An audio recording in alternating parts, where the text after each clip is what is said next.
خیر مقدم کرنا بہت زیادہ معنی خیز ہے، کیونکہ یہ بات سامنے آئی تھی کہ شہزاد اکبر صاحب کی طرف سے کاوہ موسوی صاحب سے معاملے کو سیٹل ڈاؤن کرنے کے لیے کچھ گیو اینڈ ٹیک کے معاملات پر بات چیت ہوئی، ممکنہ طور پر مبینہ طور پر یہ بات سامنے آئی تھی کاوہ موسوی صاحب کی طرف سے، شاید جہاں تک مجھے یاد پڑتا ہے،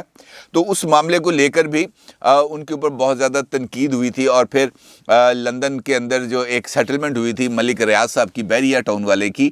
تو اس معاملے میں بھی شہزاد اکبر صاحب کا نام خاصی حد تک آیا تھا۔ بہت ساری چیزیں ہیں جو اس وقت چل رہی ہیں، اور اس ساری صورتحال میں مسلم لیگ نون کے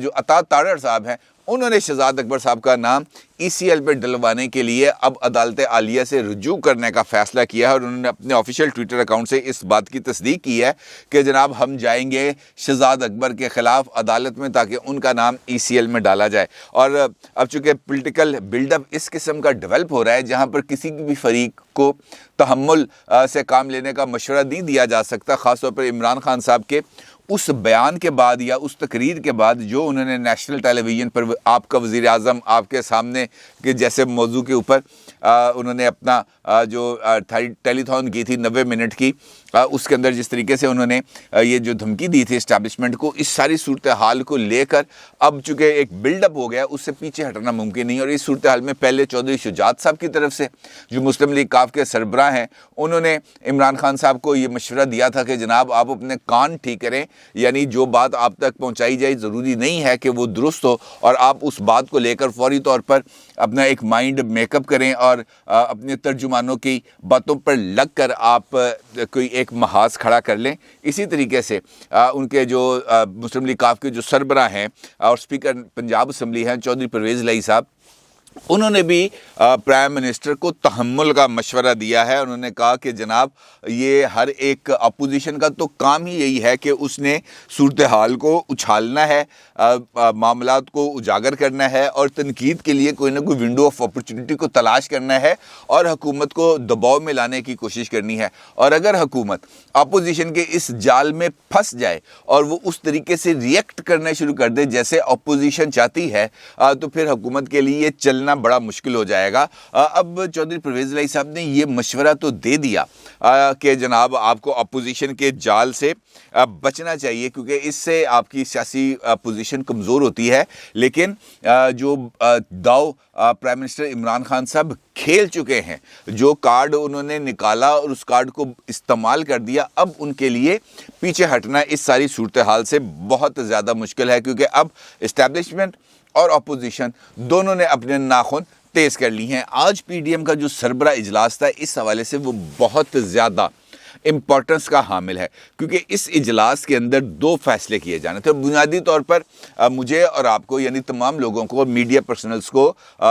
اسٹیبلشمنٹ کو خاص طور پہ اس بات کا انتظار تھا کہ اس کے بارے میں حتمی فیصلہ کیا کیا جائے گا، کیونکہ لوگوں کی امیدیں اس وقت بہت زیادہ بڑھ گئی تھیں جب شہباز شریف صاحب اچانک گئے مولانا صاحب کے پاس اور ان سے ملاقات کی، اور اس ملاقات کے بعد اس بات پر مولانا صاحب کو لے آئے کہ ان ہاؤس چینج کے لیے ہمیں اپنے آپشن کو ایکسرسائز کرنا چاہیے، اور مولانا صاحب نے میڈیا کے سامنے اس بات کا اظہار بھی کر دیا کہ جناب ہم 25 جنوری کو پی ڈی ایم کے سربراہ اجلاس میں ان ہاؤس چینج کے آپشن پر یقینی طور پر تبادلہ خیال کیا جائے گا۔ آج چونکہ پی ڈی ایم کا سربراہ اجلاس ہوا، اور اس اجلاس میں ان ہاؤس چینج کے آپشن کے اوپر بہت تفصیل کے ساتھ اور اس کے ہر پہلو پر بہت تفصیل کے ساتھ تبادلہ خیال کیا گیا، اور اس بات کو مد نظر رکھتے ہوئے کیا گیا کہ حکومت کے پاس جو بیساکھیاں تھیں، وہ بیساکھیاں اب اس کے پاس، اگر ہم یہ تصور کریں کہ نہیں ہیں، تو اس کے بعد اگر ہم آگے چلیں تو ہمارے لیے کون سے آپشنز بچتے ہیں۔ اور ڈائریکٹلی فوری طور پر تحریک عدم اعتماد کو ٹیبل کرنے کے آپشن پر مولانا صاحب نے یہ رائے دی کہ ہمیں ابھی فوری طور پر تحریک عدم اعتماد کو اسمبلی کے اندر پیش نہیں کرنا چاہیے، بلکہ ہمیں ٹیسٹ کرنا چاہیے جو حکومت کی اتحادی جماعتیں ہیں اور پی ٹی آئی کے اپنے اراکین اسمبلی، جن کے بارے میں دعویٰ کیا جاتا ہے کہ اب وہ حکومت کے ساتھ فاصلہ اختیار کر چکے ہیں۔ ہمیں فائنل کارڈ کو کھیلنے سے پہلے اس بات کا تجزیہ کر لینا چاہیے کہ اگر ہم فائنل کارڈ کھیلیں تو اس کے ہمیں فوائد کیا ہوں گے, اس کے ہمیں نقصانات کیا ہوں گے, کیا طریقے عدم اعتماد پیش کیا جائے, اور پیش کرنے کے بعد ناکامی ہو تو اس کے ہمیں بہت زیادہ اپوزیشن کو بہت زیادہ برے نتائج اس سے بھگتنا پڑیں گے, اور اپوزیشن کا جو بلڈ اپ ہے وہ بہت زیادہ نیچے کی طرف چلا جائے گا اور حکومت کا گراف اوپر کی طرف چلا جائے گا. لہٰذا ہمیں جیت کے یقین ہونے کے بعد ہی طریقے عدم اعتماد کے آپشن کی طرف جانا چاہیے, جس کے اوپر تمام جو اپوزیشن جماعتیں تھیں انہوں نے اس بات پر ایگری کیا. نواز شریف صاحب جو آن لائن اس اجلاس میں بھی موجود تھے, اور انہوں نے آج صبح مولانا فضل الرحمان سے ایک تفصیلی ٹیلی فونک کانورسیشن بھی کی تھی, جس کے اندر انہوں نے بتایا تھا کہ کس کس طریقے سے کون کون سے رابطہ کاروں نے ان کے ساتھ رابطہ کیا, اور ان کو کہا کہ جناب آپ فوری طور پر اس طرف آگے موو کریں. تو نواز شریف صاحب نے اس اجلاس کے اندر بھی اس صورتحال کو رکھا, اور ان کا یہ کہنا تھا کہ میں نے رابطہ کاروں کو یہ بات بتا دی ہے کہ جناب اندھا دھند ہم اس معاملے میں چھلانگ نہیں لگائیں گے. اگر آپ چاہتے ہیں کہ ایسی صورتحال فوری طور پر پیدا ہو تو جناب آپ آگے آئیں اور آ کے بتائیں کہ جناب یہ جو ان ہاؤس چینج کے لیے یہ پی ٹی آئی کے اندر سے فارورڈ بلاک بن گیا ہے, یا یہ اتحادی الگ ہونے کے لیے تیار ہے, اور اس کے بعد ہم ان کے لوگوں کے ساتھ رابطہ کر سکتے ہیں. لیکن بلائنڈ اب ہم نہیں کھیل سکتے, کیونکہ اب حکومت اس وقت ایک نازک پوزیشن پہ آگے کھڑی ہے, ایک کمزور پوزیشن پہ کھڑی ہے. ایسی صورتحال میں اگر تحریک عدم اعتماد پیش کی جائے اور تحریک عدم اعتماد ناکام ہو جائے تو پھر حکومت بہت زیادہ مضبوط ہو جائے گی, اور اس کے بعد اس کو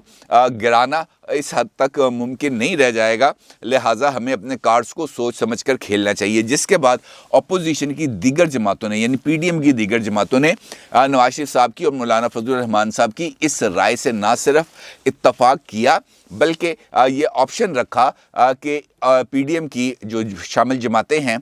اس کی قیادت کی ایک ہائی لیول ایک کمیٹی بنا دی جائے جو حکومت کی اتحادی جماعتوں سے با مقصد اور با معنی ڈائلاگ کرے اور ان کو قائل کرنے کی کوشش کرے کہ مزید حکومت کے ساتھ رہنا پاکستان کی عوام کے ساتھ دشمنی کے مترادف ہوگا. اور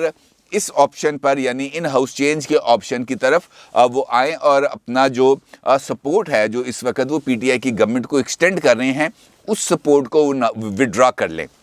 اور اس پر جو اپوزیشن کی جماعتیں ہیں وہ یہ سمجھتی ہیں کہ اگر کوئی حکومتی اتحادی جماعت اپنی سپورٹ واپس لے لیتی ہے تو پھر تحریک عدم اعتماد کی بھی ضرورت نہیں پڑے گی, بلکہ اگر حکومت اپنے اس اعتماد سے اتحادیوں کے اعتماد سے محروم ہو جاتی ہے تو صدر مملکت از خود بھی اسمبلیاں برخاست کر سکتے ہیں, کیونکہ ایسی صورتحال میں اگر اپوزیشن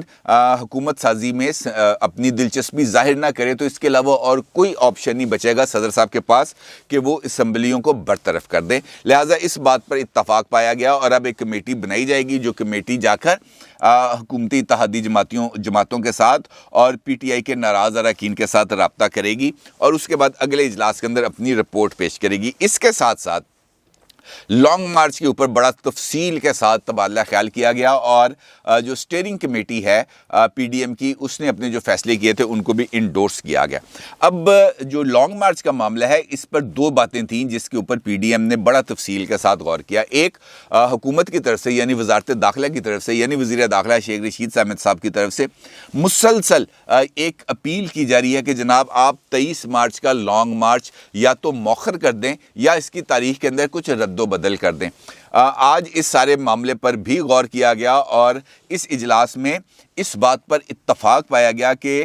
پی ڈی ایم کا جو لانگ مارچ ہے یہ 23 مارچ کو ہی ہوگا اور اس تاریخ کے اندر کسی بھی قسم کا رد و بدل اس کو آگے پیچھے کرنا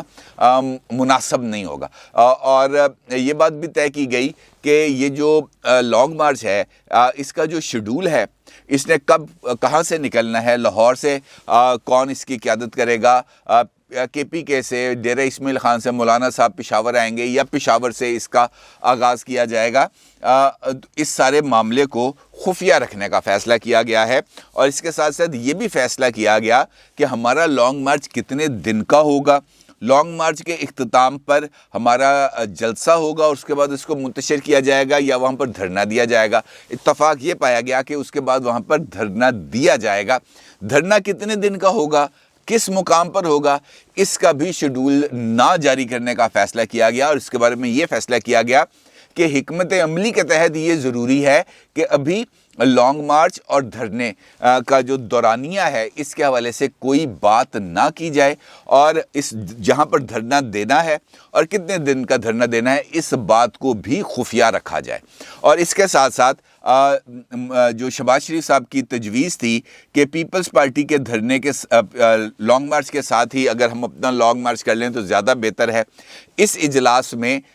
یہ بات طے کی گئی کہ پیپلز پارٹی کو اپنا لانگ مارچ کرنے دیا جائے، اور اس لانگ مارچ کے اندر اپوزیشن کی طرف سے اگر کوئی ٹوکن جو پریزنٹیشن ہے وہ اگر کرنی ہے تو وہ کر دیں، ادروائز ان کو اپنا کام الگ سے کرنے دیا جائے، ہمیں اپنا کام الگ سے کرنے دی جائے۔ انفیکٹ اس اجلاس میں مولانا فضل الرحمان صاحب نے ایک مرتبہ پھر پیپلز پارٹی کا یہ جو لانگ مارچ ہے اس کے اوپر تحفظات کا اظہار کیا۔ مولانا صاحب کا دل، جو شرکاء ہیں ان کا یہ کہنا ہے کہ مولانا صاحب کا دل ابھی تک پیپلز پارٹی کے حوالے سے صاف نہیں ہوا، اور ان کا یہ کہنا تھا مولانا صاحب کا کہ پیپلز پارٹی کا یہ لانگ مارچ انفیکٹ اگر ہم اس پر غور کریں تو یہ اپوزیشن کو ایک مرتبہ پھر تقسیم کرنے کی کوشش ہے، بالکل ویسی جیسے استعفوں کے معاملے پر اس کو تقسیم کیا گیا تھا پی ڈی ایم کو مارچ میں، بالکل یہ ویسی ہی کوشش ہے پیپلز پارٹی کا لانگ مارچ کہ ایک ایسی کنفیوژن کریٹ کر دی جائے اپوزیشن کے رینکس اینڈ فائلز میں کہ لوگ یہ سمجھتے رہیں کہ یار ہمیں پیپلز پارٹی کے لانگ مارچ میں جانا چاہیے یا ہمیں پی ڈی ایم کے لانگ مارچ میں جانا چاہیے، اور یہ کنفیوژن کا فائدہ مولانا صاحب کے مطابق یہ ہوگا حکومت وقت کو، لہٰذا ہمیں پیپلز پارٹی کے لانگ مارچ کو بالکل نظر انداز کر دینا چاہیے، اور ان کے لیے صرف نیک تمناؤں کا اظہار کرنا چاہیے کہ جناب آپ لانگ مارچ کرنے آ رہے ہیں، ویل وشز ٹو یو، اور ہمیں اپنے کام پر فوکس رکھنا چاہیے۔ ہاں، اگر کوئی یہ سمجھتا ہے، کوئی جماعت اتحاد کی بات سمجھتی ہے کہ پیپلز پارٹی کا لانگ مارچ اس کے اندر اپوزیشن کو اپنی سپورٹ ایکسٹینڈ کرنی چاہیے تو اس کے لیے ٹوکن ریپرزنٹیشن کی جا سکتی ہے۔ مثال کے طور پر اگر لانگ مارچ آئے لاہور تو وہاں پر مسلم لیگ نون کا ایک وفد وہاں پر پیپلز پارٹی کے جلسے میں چلا جائے، وہاں پر جا کے ان کو ویلکم کر دے، ان کو روٹی پانی کا پوچھے، بس اس سے آگے نہیں بڑھنا چاہیے۔ لہٰذا اب 2 لانگ مارچ ہوں گے، اگر ہوئے تو البتہ یہ بریک تھرو ضرور ہوا ہے کہ پی ڈی ایم کے پلیٹ فارم سے اب ان ہاؤس چینج کے لیے ایک سنجیدہ ایفرٹ کی جائے گی، اور حکومت کے اتحادی جماعتوں کو حکومت سے دور کرنے کی کوشش کی جائے گی، اور اگر اس کے اندر کوئی بریک تھرو ہوتا ہے تو پھر یہ جو ووٹ آف نو کانفیڈنس کی جو موشن ہے اس کو باضابطہ طور پر پیش کیا جائے گا۔ اپنی رائے کا ضرور اظہار کیجیے گا۔ آپ کا بہت شکریہ۔ اللہ حافظ۔